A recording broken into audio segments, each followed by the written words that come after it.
gente poder ter culto de adoração. Até hoje também a gente já estava mais quente, foi provisão de Deus, né? A gente está aqui na quadra, passou um ventinho. Quem sabe a gente até tira o mel disso, né? As abelhas estão lá, depois a gente manda embora Mas Deus é muito bom, Deus sabe o que faz. Tem uma coisa aqui que é só uma atuação, na verdade. Eu fiquei pensando, né? Será que faz diferença onde que o pedestal está? Porque às vezes eu fico olhando assim pro meio, eu não estou exatamente no meio, mas eu pareço estar no meio quando eu estou falando com as pessoas, então eu não sei. E me veio à cabeça, para vocês fez diferença, né? Eu mudei de lugar várias vezes, mas é a mesma coisa, né? Então, eu fiquei pensando, a palavra resposta, ela significa reposicionar, colocar num lugar diferente. Mas, às vezes, a resposta é útil, né? Se eu tenho uma pergunta, se está vazio aqui, eu vou posicionar algo que, né, for necessário, vai ser útil, vou utilizar. Mas depois que eu coloquei o pedestal aqui, ele já está em uso, já está sendo útil, já está no lugar aceitável, talvez exista alguma perfeição que a gente não vai notar exatamente, pouca diferença vai fazer. Mas, assim como eu coloquei aqui, não é um esforço, né? Mas eu fiquei mudando várias vezes, desnecessariamente talvez, muitas vezes reposicionando, muitas das respostas que a gente vê por aí, muitas das vezes das nossas bocas, são desnecessárias.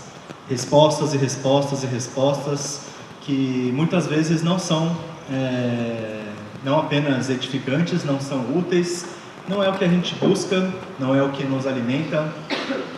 E uma frase que eu escutei algumas vezes já, sendo falada por aí, e tem tido mais frequência ultimamente, eu queria responder aquela resposta lá que foi dada por outra pessoa, que estava falando em referência a tal outro assunto, e eu fico, nossa, né?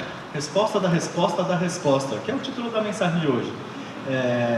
Mas são argumentações que às vezes acabam se perdendo, de tantas respostas de respostas, às vezes reposicionando algo que não é necessário, quem sabe o último reposicionamento vai até ser fora do enquadramento devido. Nem toda resposta é boa, por mais que resposta seja algo bom.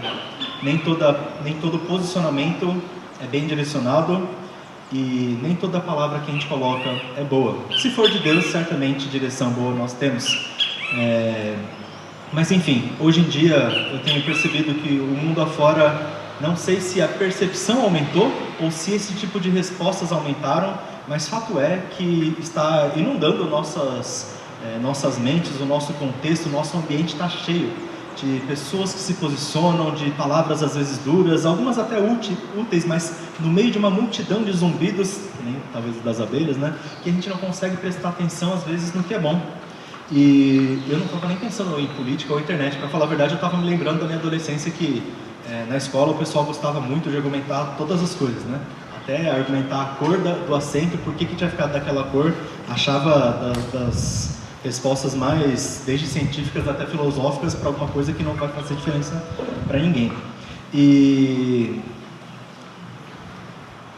recentemente, vou mencionar aqui, às vezes o nosso cooperador DAS, que ele faz umas referências da internet sobre um aplicativo chamado TikTok. Eu nunca usei TikTok, mas eu estudo bastante sobre isso, né? Eu gosto de fazer essas coisas, né? Eu falo muito de filme que eu nunca assisti também, mas eu descobri que nesse recurso são vídeos curtos, né? No celular de pé, assim, que você assiste, e tem um recurso que as pessoas usam bastante, que é o recurso da resposta. Você vê o vídeo que alguém postou em qualquer lugar do mundo, a pessoa não precisa nem ser famosa, você pega o começo desse vídeo e grava o seu a partir dali.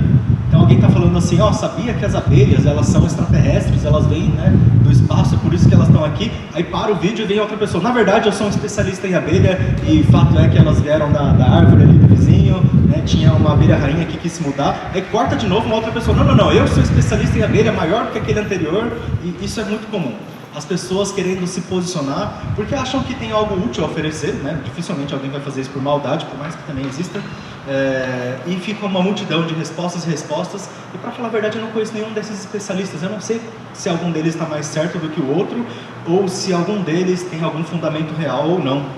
Mal sei sobre a intenção que eles têm.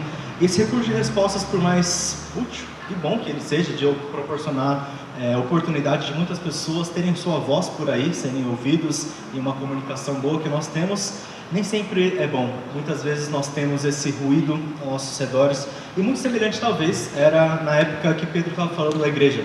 Nós estamos na nossa série falando sobre pés na terra. Ele falou numa igreja que estava em dificuldades, num mundo cheio de ruídos, num mundo cheio de palavras, cheio de um ambiente hostil. E a igreja se via como estrangeiros, se via como peregrinos, caminhando de um lugar para o outro, com um evangelho que não tinha tanto eco, porque o mundo falava em outras ideias, outras línguas, um evangelho que não se adequa a esse mundo distorcido e ainda assim precisa se colocar para uma resposta diante de um mundo cheio de ruídos.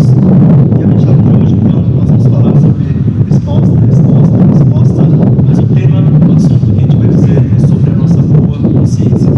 Não qualquer consciência, a boa consciência, ela só é boa se ela é uma consciência diante de Deus, porque não é qualquer consciência que é boa, não é minha consciência que vai ser perfeita, é a consciência que nós temos diante de Deus, porque segundo o filtro de Deus, Ele que é bom vai nos conduzir em bondade. Vamos orar antes de prosseguir? Senhor Deus, nós te agradecemos porque nós estamos aqui, porque é pelo Senhor que nós respiramos, pelo Senhor que nós levantamos nessa manhã, estamos reunidos como tua igreja. Pelo Senhor que nós podemos meditar nas Tuas palavras e somente vai ser pelo Senhor que nós podemos aprender, poderemos crescer, poderemos aplicar. Nós te pedimos que o Senhor conduza nossos corações, nossos olhos, segundo o Teu Santo Espírito, para que nós possamos olhar na mesma direção, a Tua direção, para que nós possamos receber da Tua palavra que é viva em nossas vidas, para que nós possamos levar isso para casa em diante, para que faça diferença não apenas na nossa postura, mas nesse mundo também que tanto precisa ouvir da Tua palavra, do Teu Evangelho. Nós te agradecemos por esse momento e nós te pedimos pela Tua condução, nós oramos em nome de Jesus, amém. Hoje é uma continuação, parece que eu começo minhas pregações assim, com muita frequência então a pregação que o pastor Joel fez semana passada é tipo a parte 1 e eu só a parte 2. Não sei o que acontece, mas Deus faz bastante dessas, então comecei a ficar um pouco habituado, graças a Deus. E agora realmente parte 2 mesmo, porque é o texto que continua. O mesmo trecho que a gente vai ver lá no capítulo 3 de 1 Pedro, a gente viu a primeira parte na semana passada e agora a gente vê a continuação. Dessa vez a gente não vai ter os versículos aí no Data Show, então eu vou pedir para o pessoal abrir primeira carta de Pedro, capítulo 3, a partir do versículo 13. Eu li na versão NVI, mas se vocês quiserem acompanhar em outras versões, fiquem à vontade. Se alguém não tiver também, eu vou fazer a leitura em voz alta. Mas Pedro continua então nesse assunto de fazer o bem em meio de um ambiente de maldade com um incentivo, versículo 13. Quem há de maltratá-los, se vocês forem zelosos pela prática do bem? Todavia, mesmo que venham a sofrer, porque praticaram a justiça, vocês serão felizes. Não temam aquilo que eles temem, e não fiquem amedrontados. De fato, não há motivo para medo. Eu não vou pedir para abrir nesse, mas no Salmo 27 está escrito: o Senhor é minha luz e minha salvação. De quem terei temor? O Senhor é meu forte refúgio. De quem terei medo? Davi tinha essa certeza de que não tem ninguém para temer, mesmo que o ambiente dele não era apenas hostil no sentido das ideias, a vida dele estava em risco praticamente a vida inteira dele. E ainda assim, não tinha medo algum que ele poderia ter. Mesmo se ele morresse, eu creio que ele estaria morrendo tranquilo de que a sua vida ainda estaria direcionada ao Senhor. Ele estaria morrendo com gratidão, e de fato algum dia ele morreu, né? Mas o Senhor era o refúgio dele, não o castelo que ele tinha, não o exército que ele tinha, não o seu reinado que foi o maior de todo Israel. O Senhor foi o seu forte refúgio, não havia motivo nenhum para o medo. E da mesma forma Pedro nos incentiva nesse momento a praticar a bondade no meio de um mundo de maldade, é se colocar em evidência, se colocar em risco. E ele coloca, dificilmente alguém vai maltratar quando vocês tentam ser zelosos pela prática do bem, mas se acontecer, não vamos ter medo. Vamos continuar nessa prática da justiça, porque esse é o bem diante de Deus. Essa é a nossa direção, que nós vamos meditar nessa manhã, a prática do bem.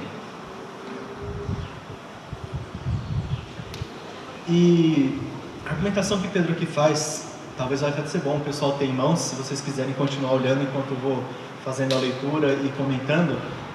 É uma argumentação que eu chamo de, eu não sei se isso existe nos comentaristas, alguma coisa assim, eu chamo de argumentação de cascata. Sabe quando alguém fala, então eu vou falar disso porque isso, mais aquilo, então isso, e continua dando decorrências, mas o assunto é só um. Ele vai falar sobre a boa consciência, sobre essa bondade, tudo que ele for colocar, às vezes parece que o raciocínio vai ficando comprido e difícil de prestar atenção, porque parece ter vários assuntos, mas todos eles como uma cascata. Se a gente focar nas pedras, a gente vai talvez perder, né, a direção de onde que a água que a gente estava acompanhando está. Mas pensa que toda cascata, assim como a água que desce, se a gente for olhar no final, ela veio de um só lugar. Se a gente olhar para essa fonte, dessa origem, a gente vai entender o que quer dizer. E nessa argumentação de cascata, esse tem um foco. Pedro nos chama para nos santificarmos em Cristo. E ele fala assim no versículo 15, continuação, né? Antes, santifiquem Cristo como Senhor em seu coração. Estejam sempre preparados para responder a qualquer pessoa que pedir a razão da esperança que há em vocês.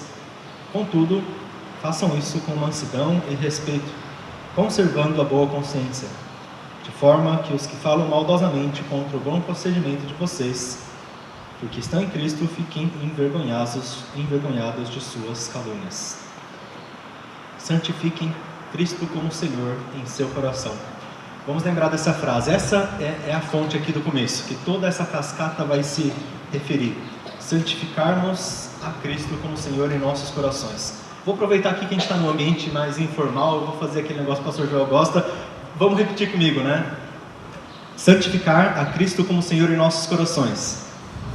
A Cristo, o Senhor em nossos corações. De novo. Santificar a Cristo como Senhor em nossos corações. Amém. Isso daí é o centro do que ele está falando agora. E também, lema das nossas vidas, santificar a Cristo. A palavra santidade se refere à pureza, separação no sentido de que é algo dedicado exclusivamente, consagração a Deus. É uma forma de adoração, é uma forma de postura de vida, é uma forma de santificação, de purificação das nossas vidas, somente em uma direção. Santificar a Cristo como Senhor, consagrar Cristo como Senhor nos nossos corações. Nossos corações precisam ser local adequado para receber desse Cristo. Cristo que é a pureza em si, que é aquele que é chamado de santo como o nome. Ele é o santo de Israel, ele é Deus.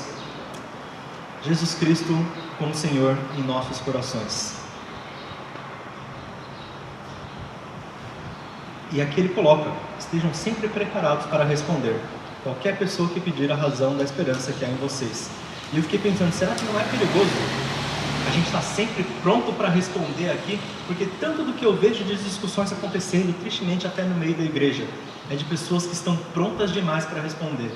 Não sei se vocês já ouviram por aí discussões, às vezes no meio de irmãos na fé, falando, não, é isso daqui, né? Deixa que eu for falar aqui, eu sou especialista em tal parte do sei lá o que, você não sabe o que está acontecendo, né? Sabe o que você tem que fazer, é isso daqui. E mesmo dentro da igreja, ou até fora, muito cruel essas discussões.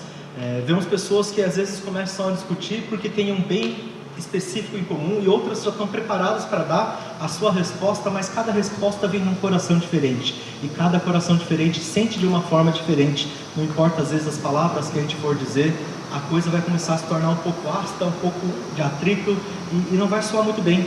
E mesmo dentro da igreja, se eu tentar falar do meu coração para o coração de vocês, cada um vai ter uma forma diferente. Talvez nós vamos cometer erro.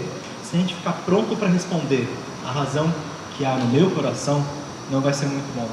Mas a chave está aqui, ele fala prontos para respondermos a razão da esperança que é em nós, santificando Cristo em nossos corações. Então, se Cristo agora habita em nossos corações, o que eu vou responder não vai ser eu, não vai ser a minha posição, não vai ser a minha especialidade, as minhas experiências, a minha perspectiva.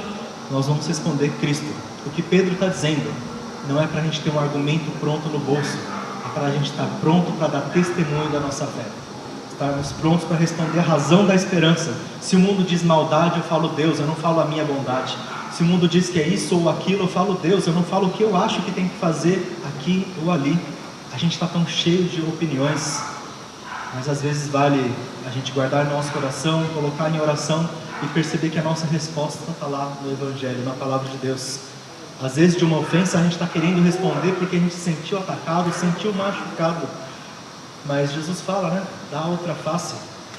Dá a nossa ofensa, dá o nosso machucado, a gente coloca para Deus, porque Ele que vai trazer cura. A satisfação não é falar alguma coisa, expressar o que eu estou sentindo para aquele que me ofendeu imediatamente, talvez. é expressar para Deus, Ele trazer cura, e quem sabe se for alguém que eu posso conversar, se for um irmão, eu coloco mais tarde.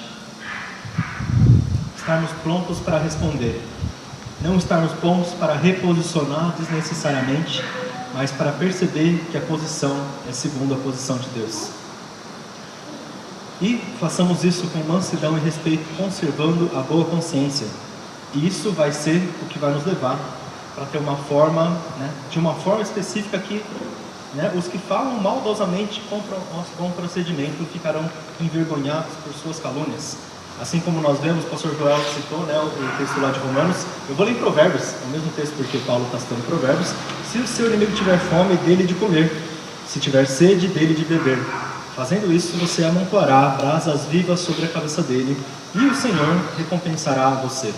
A nossa necessidade vai vir do Senhor, mas a nossa resposta ao outro é assim como Jesus, que multiplicou comida, que trouxe cura, que trouxe consolo aos corações, que trouxe palavras de incentivo, que trouxe ensino aos seus discípulos. A nossa resposta é sustento que vem da parte de Deus. Eu não tenho o suficiente para compartilhar com os irmãos, então eu preciso muito depender do que vem do Senhor, porque de outra forma eu vou falar um discurso qualquer, uma palestra qualquer, e essa tem que ser a nossa oração, que as nossas palavras e o nosso posicionamento venham somente do Senhor, e da parte dele vai vir o que vai recompensar nossos corações, da parte dele vai vir a solução para os nossos dias. Às vezes a gente fica focando em outras partes desses textos, Fazendo isso, você vai amontoar brasas vivas sobre a cabeça, Se o seu inimigo, pensando no inimigo, aqueles que falam contra nosso bom procedimento, e o perigo é a gente olhar para aqueles que estão falando maldosamente, mas o nosso foco não são aqueles que falam maldosamente e nem mesmo nós mesmos. O nosso foco é Jesus Cristo. Nesse mundo que nós estamos imersos, fica uma pergunta: como tem sido a nossa postura? Como tem sido a nossa argumentação, nossa resposta? Porque às vezes muita gente atenta e alerta bem contra isso. Omissão não talvez seria uma boa opção. A igreja não deveria ficar em secreto nesse mundo, mas testemunhar do Evangelho. Como tem sido na sua parte pessoal? Sem pensar agora na igreja como um todo, na sua individualidade, como tem sido a sua resposta? Você tem visto, aliás, esse mundo, tem tido essa sensibilidade de ver esse mundo imerso no maligno, de tantos argumentos e de tantas palavras tortas, maldosas, pesadas? Será que você tem sentido a tentação, às vezes, de gritar o cristianismo aqui e acolá? Será que a gente deveria gritar o cristianismo e não simplesmente ser como Cristo? Hoje eu vim fantasiado de Daisuke, tentei fazer o meu melhor de vestir que nem o Daisuke, mas a primeira coisa que a irmã do Daisuke, a Emily, falou, ela falou assim: mas não é que nem o Daisuke, não, é mais parecido com o seu jeito. Mas não tem nada a ver com o meu jeito, eu uso calça preta e eu uso camisa preta. O Daisuke que gosta dessas coisas beges e com cores de terra, eu até me senti um pouco desconfortável, eu olhei no espelho e falei: nossa, esquisito, não sou eu. Mas quando eu cheguei, ele falou: não, é você mesmo, você que usa a camisa fechada, daí você estaria com uma camiseta por dentro, a camisa aberta, ele estaria com tênis e não sei o que é isso, não sei mesmo, não é só papo. Mas ele estaria diferente, ele não estaria de relógio, ele não estaria com óculos com cor, estaria transparente, e bem diferente. Por mais que eu tente vestir como Daisuke, se eu vestir como Daisuke com a cabeça de Mateus, eu vou vestir como Mateus, na verdade, vai sair do meu jeito. Se eu tentar falar Jesus como Mateus, eu vou falar Mateus, eu não vou falar Jesus. O jeito de eu me vestir como Daisuke, no máximo, seria se eu pegasse a roupa dele e colocasse, aí daria certo. Eu não seria o Daisuke, mas eu assim, finalmente, me vestiria como o Daisuke. Estaria com a correntinha do Daisuke, estaria com... Essa camiseta não cabe em mim, mas se ele tivesse alguma, aí sim eu conseguiria me vestir como o Daisuke. Da mesma forma, a gente tem que pregar o Evangelho.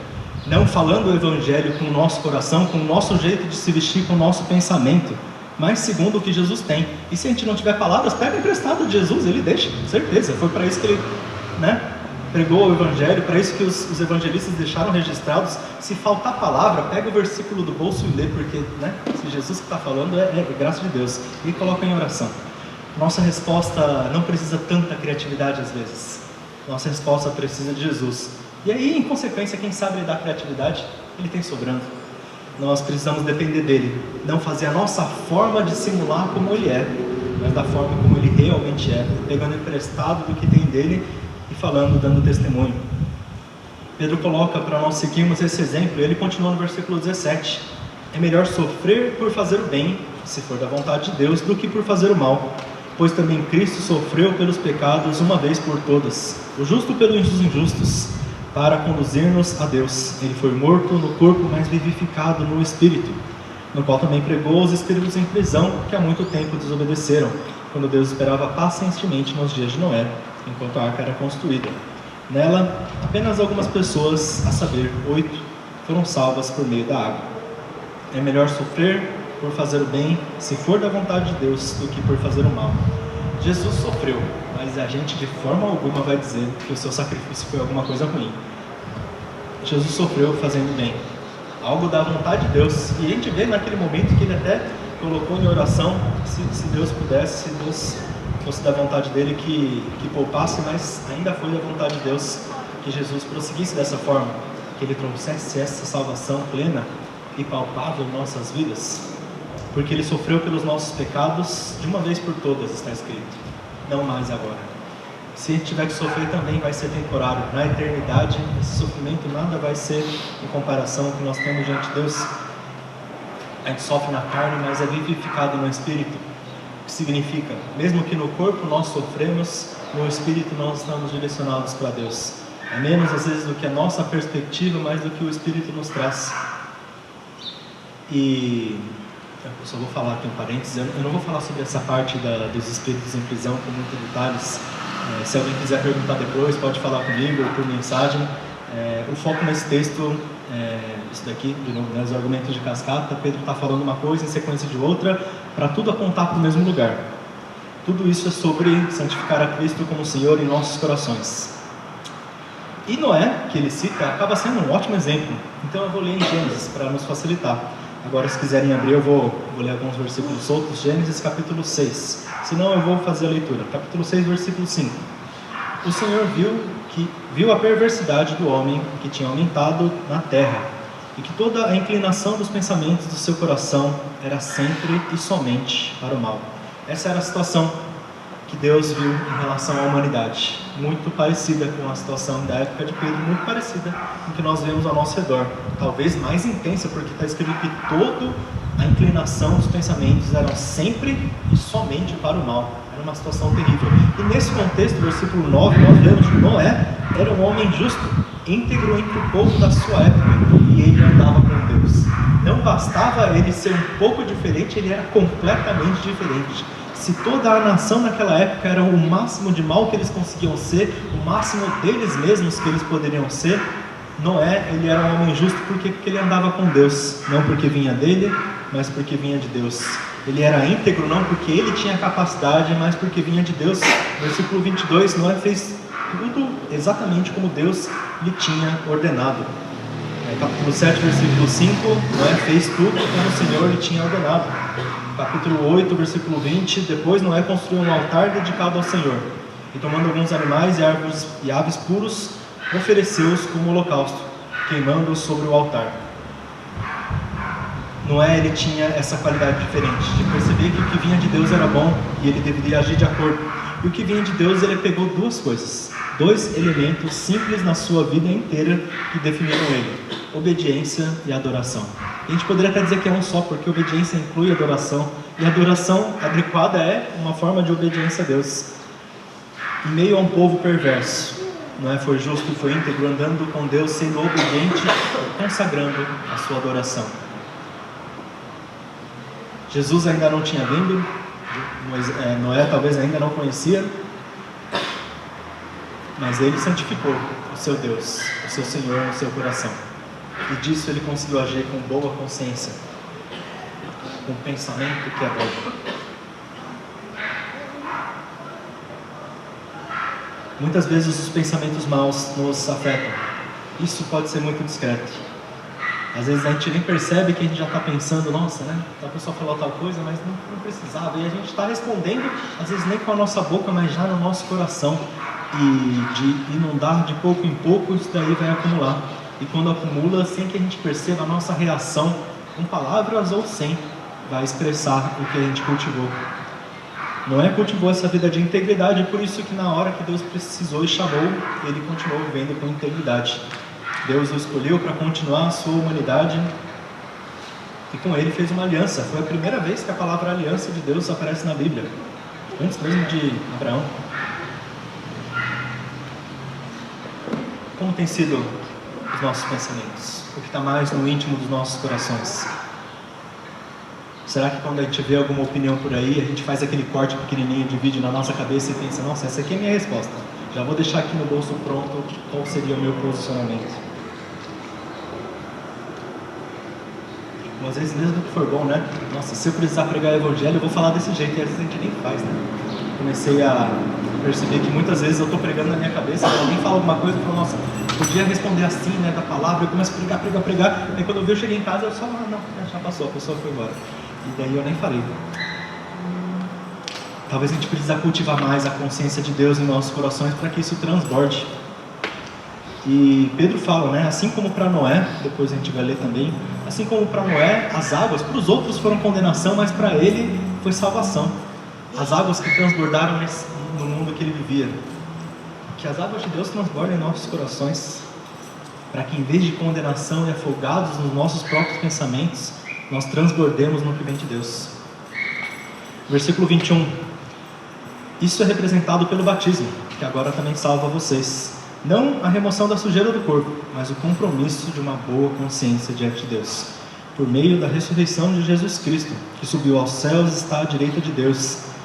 A ele estão sujeitos anjos, autoridades e poderes. É por meio de Cristo. Para nós o batismo ele é muito mais do que um símbolo de que, nossa, nós nos convertemos, nós vivemos por Jesus. Ele é uma resposta do nosso coração. Pedro coloca aqui uma forma maravilhosa. É um compromisso de uma boa consciência diante de Deus por meio da ressurreição de Jesus Cristo. Esse é o batismo. Não apenas remoção da sujeira e não apenas declaração da boca para fora. É um compromisso. Um compromisso diante de Deus. Deus é aquele que está mediando esse compromisso e nós só conseguimos porque Jesus Cristo ressuscitou. Jesus Cristo que ressuscitou tem toda a autoridade, está à direita de Deus e a Ele estão sujeitos todos os anjos, autoridades e poderes. Ele é o Deus Todo-Poderoso que tem autoridade, Ele é o Deus que fala a palavra da verdade. E que em nós é compromisso. Da nossa parte nós precisamos ter esse compromisso. É uma boa consciência, não uma consciência com uma qualidade de bondade, mas uma bondade expressa até mesmo na nossa consciência. Como Paulo diz também em outro momento, em Efésios capítulo 5, porque outrora vocês eram trevas, mas agora são luz no Senhor. Vivam como filhos da luz, pois o fruto da luz consiste em toda bondade, justiça e verdade. Aqueles que são transformados pela salvação de Jesus são chamados a viver segundo essa salvação. Uma boa consciência.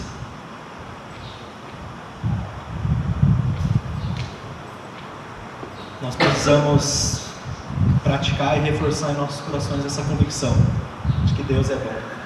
A gente tem até aquele negócio que a gente fala bastante, né? Deus é bom, todas as circunstâncias Deus é bom. Mas será que a gente tem vivido essa verdade de que Deus é bom? Porque Deus ser bom é o que nos traz essa qualidade de uma boa consciência, da bondade dele expressa nos nossos pensamentos, nas nossas palavras, na nossa postura, na nossa resposta.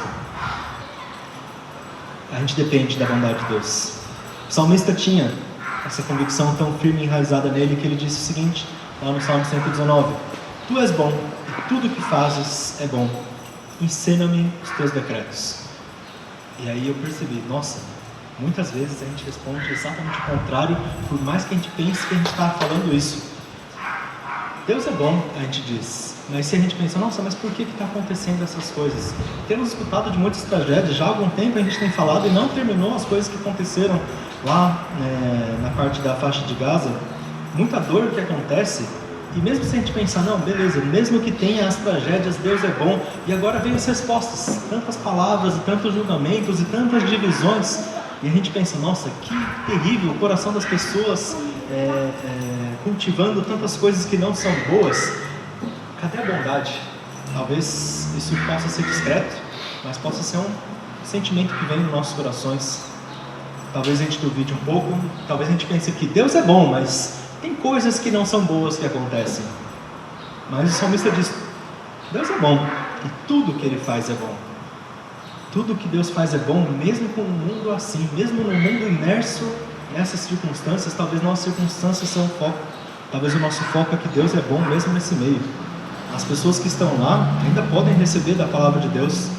Existem pessoas que escutam a Deus e tentam ser guiados por Ele, bem conduzidas, com boa consciência, vão estar em oração, vão oferecer ajuda, vão pregar o Evangelho com um testemunho da verdade, agindo como Jesus agiria. Deus é bom. Da nossa parte, não vem pensar, questionar, talvez tentar agir como eu acho que vai ser melhor, criar uma estratégia muito eficiente para consertar as coisas lá, as coisas aqui. Nossa estratégia, nossa postura, nossa resposta deve ser pedir que Deus ensine-nos os decretos dele. Fiquei pensando, a gente é muito especialista em se ajustar, em se adaptar. A gente viu as abelhas e em alguns minutos a gente olhou, bom, tem as abelhas, então a gente precisa fazer isso, o culto vai ser assim, a gente vai cancelar essa parte, a gente vai mudar essa parte, a gente vai pegar até equipamento, a gente vai ajustar, e foi tão fácil, tão rápido, tão liso adaptar o culto que, nossa, é incrível, né? Depois a gente termina e fala, nossa, Deus é bom. Mas quando a gente estava começando a pensar nessas coisas, me veio no coração, nossa, a gente podia ter começado com oração, né? A gente podia ter começado entregando nossos corações. E bom foi que a gente terminou orando, né? A gente, no final, consagrou. É imediato para a gente, está tão fácil de adaptar quando a gente está acostumado com o que a gente faz. A gente faz culto toda semana, a gente é bom nisso. A gente toca louvor, a gente sabe como adaptar as coisas. Quem dera esse treinamento todo que a gente tenha, seja tão de imediato as coisas de Deus. Nossa, assim que acontecer alguma coisa na minha frente, vem a palavra do Evangelho aqui, porque eu estou tão acostumado com ela, que eu consigo pregar. Às vezes eu estou tão acostumado que eu não preciso nem pensar nas palavras, o meu corpo já vai agindo em bondade. Vocês já perceberam alguma vez que por instinto você fez alguma coisa que a pessoa falou, nossa, que diferente, né? Por que você ofereceu ajuda? Nem te conheço. Às vezes caiu alguma coisa de alguém, você pegou do chão, ofereceu. Às vezes você oferece uma palavra diferente, às vezes o seu sorriso é diferente. Essas coisas a gente pode correr mais atrás, a gente pode pedir mais de Deus, ensinar dos seus decretos. Decretos não são só mandamentos, é o caráter de Deus nas nossas vidas. A gente pode ser mais cheio para transbordar de mais disso. Ser instintivo nas nossas vidas. Essa é a resposta. Sem que eu pensar, já chegar aqui e colocar no lugar certo, centralizado de uma vez só, sem precisar reajustar o pedestal. Esse é o nosso alvo. Não uma cobrança para a gente pensar, nossa, quão longe eu ainda estou. Mas que alegria que Deus ainda oferece da sua mão, para que a gente continue caminhando em sua direção. Enquanto nós respiramos, ainda é tempo de nós continuarmos a caminhar, de continuarmos a pedir e depender dessa bondade de Deus.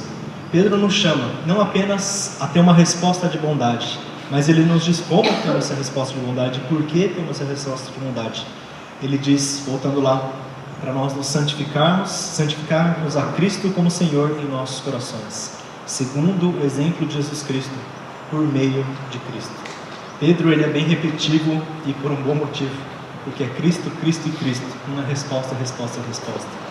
Ele fala Cristo, Cristo, Cristo, e que seja Cristo, Cristo, Cristo em nossas vidas. Nesse ambiente cheio de respostas, talvez o que a gente tem que fazer não é dar mais uma, é responder Jesus Cristo. Ser diferente, não com criatividade de eu quero ser, né, uma cor diferente do básico. Eu quero ser diferente, sendo como Jesus Cristo. Santificarmos a Cristo como Senhor em nossos corações. Essa é a nossa postura, essa é a nossa resposta.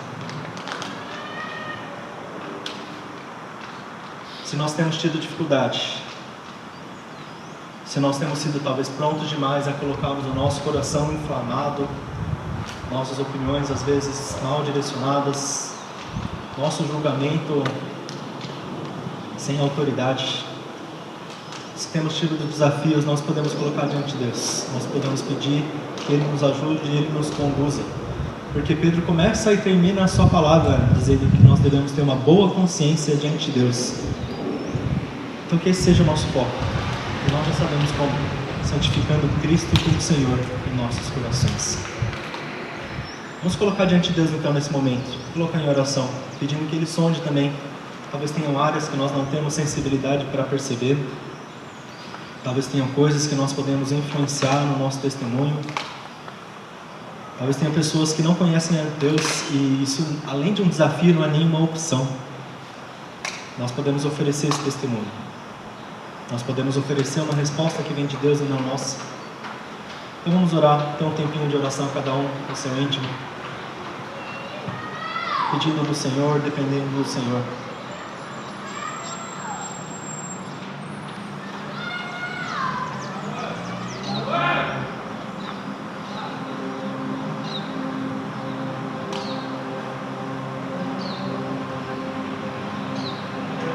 Santo Deus, nós precisamos de Ti. Sem o Senhor nós não conseguimos discernir, nós não conseguimos falar, não conseguimos responder. Sem o Senhor nosso coração cultiva tanta coisa que não é agradável a Ti. Sem o Teu Santo Espírito, nossos pensamentos começam a se desviar para a maldade. Nossas boas intenções são mal utilizadas. Santo Deus, nos ajude a santificar Jesus Cristo em nossos corações. Que Ele seja o nosso Senhor, o condutor do nosso viver. Que a nossa vida transborde demais dEle. Que a nossa igreja seja conhecida por um bom testemunho e não por muitas palavras. Que nossas vidas sejam plenas, cheias de Ti, e que disso venha a nossa paz no meio de tantas angústias, no meio de um mundo que nos trata como estrangeiros. Venha a Tua paz, venha a Tua direção. Nós cremos na Tua palavra e oramos com essa convicção, pedindo que o Senhor nos reforce essa fé e que o Senhor nos bem direcione. Não nos deixe esquecer que o Senhor é o nosso Senhor e que nós devemos santificar o Senhor em nossas vidas a cada dia. Nós oramos, te pedimos em nome de Jesus Cristo, nós cremos. Amém.